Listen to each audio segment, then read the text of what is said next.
दिन हुआ। 27वें दिन जामवंत बेहोश हो गए लड़ते लड़ते। उसी समय होश आया तो भगवान के पैर पकड़ लिए। ये जामवंत त्रेता वाले थे जिन्होंने श्री राम की मदद की थी। लंका से लौटते समय राम ने पूछा, लड़ाई से किसी के अरमान अधूरे तो नहीं है? जामवंत बोले, महाराज मैं लड़ना चाहता हूं। अर्थात आप विभाग तो ये हो गए, भगवान मुरलीधर की 8 पटरानियां आंगन में मौजूद है। रुक्मिणी, जामवंती, सत्यभामा, कालिंदी, मित्रविंदा, सत्या, शीलभद्रा और लक्ष्मण, ये 8 औरतें घर पर मौजूद हैं। फिर क्या हुआ? एक भौमासुर नाम का राक्षस था। उसने ये सोच लिया कि हम 20,000 लड़कियों से शादी करेंगे। सुंदर लड़की जहां मिलती थी वो पकड़ करके गुफा में बंद कर देता था। भगवान श्याम सुंदर सत्यभामा नाम की पत्नी को लेकर के गए और उस राक्षस से घमासान युद्ध हुआ। अंत में उस राक्षस को जान से मार दिया और 16,100 लड़कियों को जेल से निकाला और ये कहा कि अपने घर पे जाओ। बोली, बड़ी महाराज हम तो तुम्हारे साथ जिएंगे। तो सबको भगवान द्वारिका में लाए और सबसे शादी की। इस तरीका से भगवान कृष्ण के घर में 16,108 नारियां थी। हुए 16,108 कन्याएं और इतनी औरतें। आज के नरों से एक नारी न समारी जाते। कितना फर्क है। आज के नरों से एक नारी न समारी जाते। हुए कृष्ण के 16,108 नारी है और लक्षण अवतारी के या ही 100 प्रकट होते तने पे श्याम सुंदर बाल ब्रह्मचारी है। 16,108। एक विद्वान कह रहा है कि सब औरतें इनकी थी 16,109। राधा और कृष्ण का विवाह किया था ब्रह्मा जी ने भांडीर वन में। और आदि कुबिजा को बताते हैं। तो ये सब मिला के 16,109 रानियां थी भगवान कृष्ण की। इस तरह श्याम सुंदर के विवाह हुए थे। 21 रुपया शोभ सिंह पुत्र कालीचरण पीएम, वो भी इस गांव के हैं, उनकी तरफ से 21 रुपया आए हैं। भगवान सुख शांति देता रहे। आइए और आगे बढ़ते हैं।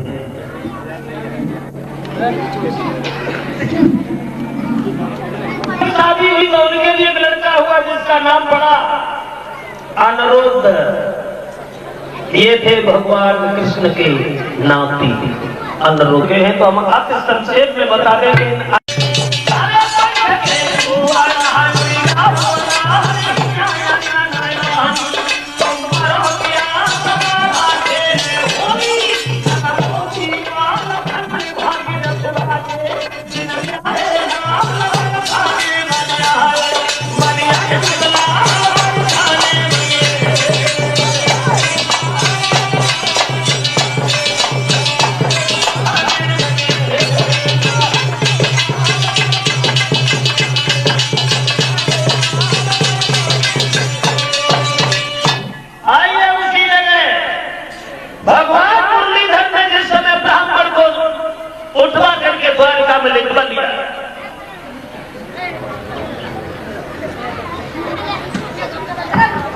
बंदो कल्याण गिरा विराट करो करे।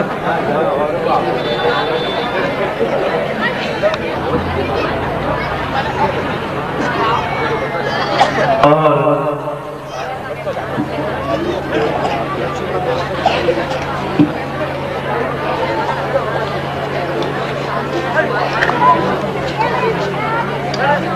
ये ₹251 का हार भेंट कर रहे हैं हमारे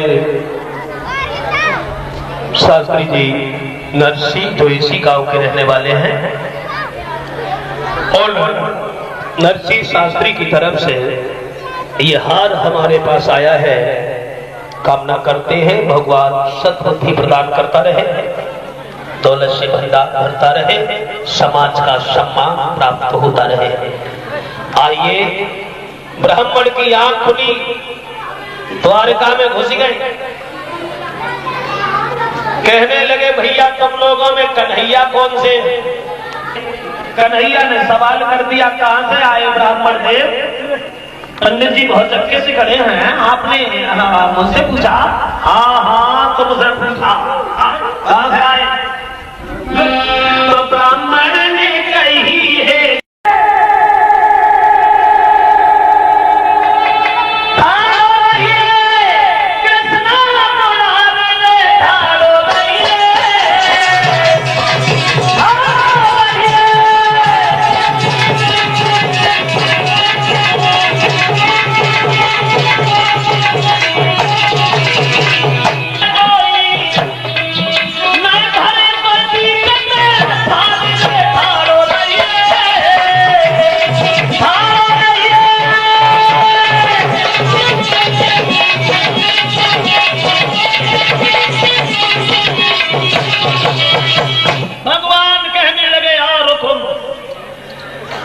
युद्ध करोगे क्या? हुक्म क्या लगा? तड़फा तड़फा करके मारूंगा, जो देखने वालों का भी कलेजा हिल जाएगा। आगे बढ़ करके भगवान ने रुकुम को उछाल करके जमीन से पटक दिया। तलवार लेकर के जब ही रुकुम को मारना चाहा, तब तक रुक्मिणी ने बीच में आकर के हाथ जोड़ी, ना ना ना, मेरे भैया को मत मार, मेरे भैया की भी करे सावरिया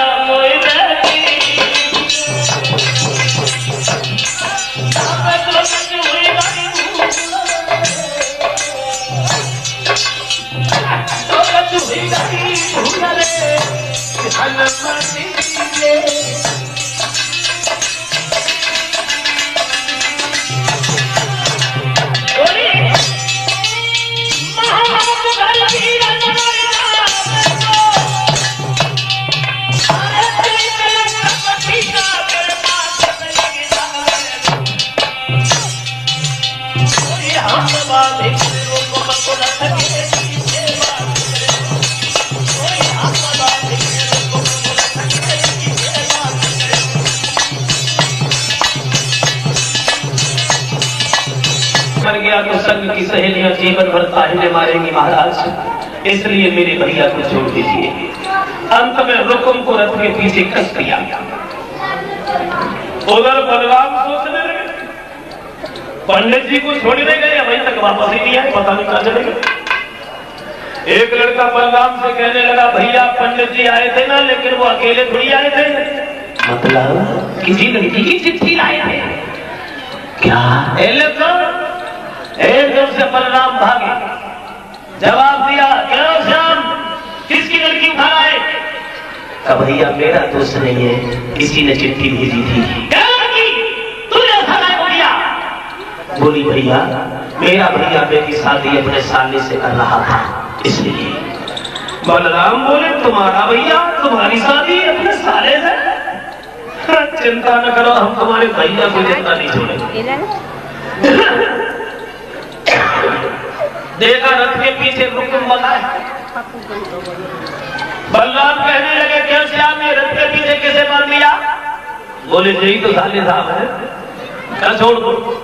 रुकुम को छोड़ दिया, भागता हुआ ससपाल के सामने रुकुम पहुंच गया।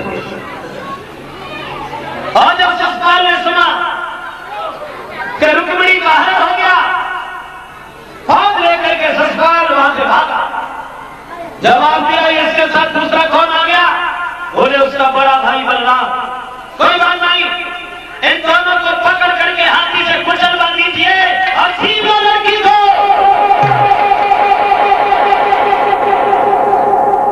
बलराम कहने लगे, श्याम रुक्मिणी को अकेला छोड़ करके युद्ध करने के लिए मत जाना, ये ससपाल की फौज हमारे लिए ज्यादा नहीं है, हम अकेले बहुत है।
इतिहास छोड़ करके ससुराल भाग गया।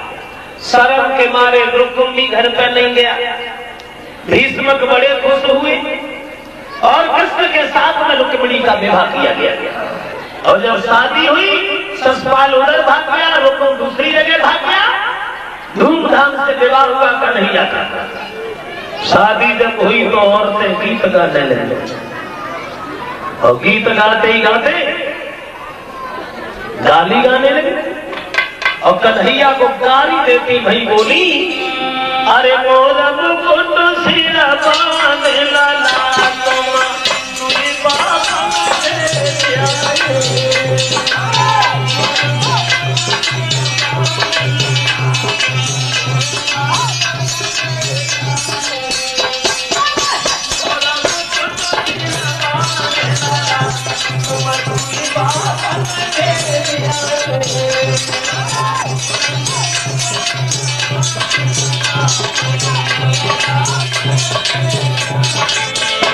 सारी देवी नहीं बोली, नंद बाबा के आए लाला तुम्हारे बाबा के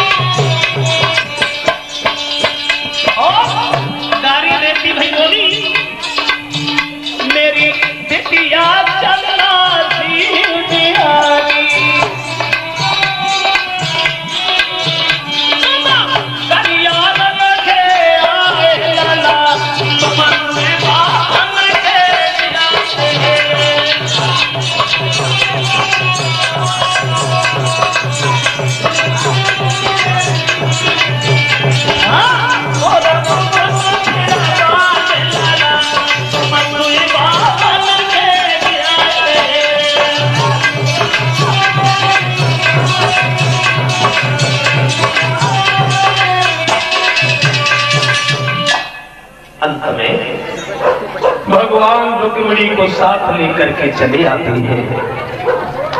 भाइयों, जब रुक्मिणी को साथ लेकर के चले आए हैं और बड़े हर्ष उल्लास के साथ में रुक्मिणी के साथ विवाह हुआ।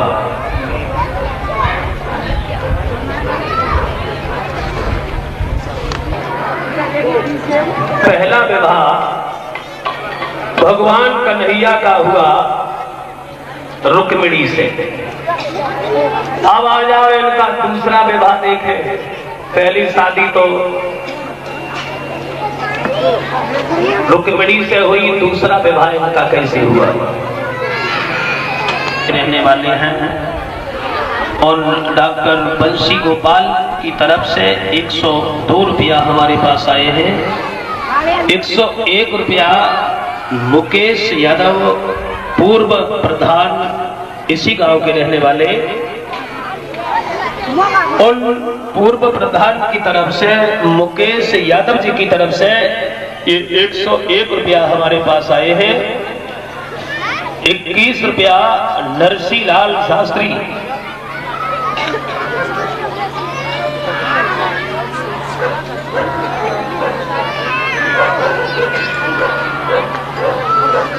उषा नृत्य के विवाह के बारे में फिर लिख के आया है। कुछ समय निकाल कर सुनाने की कृपा करें। समय कहाँ निकलता है, तो निकाला तो ना निकलता। आइए दूसरा विवाह इनका कैसे हुआ, भगवान का कीर्तन बोल लेते हैं।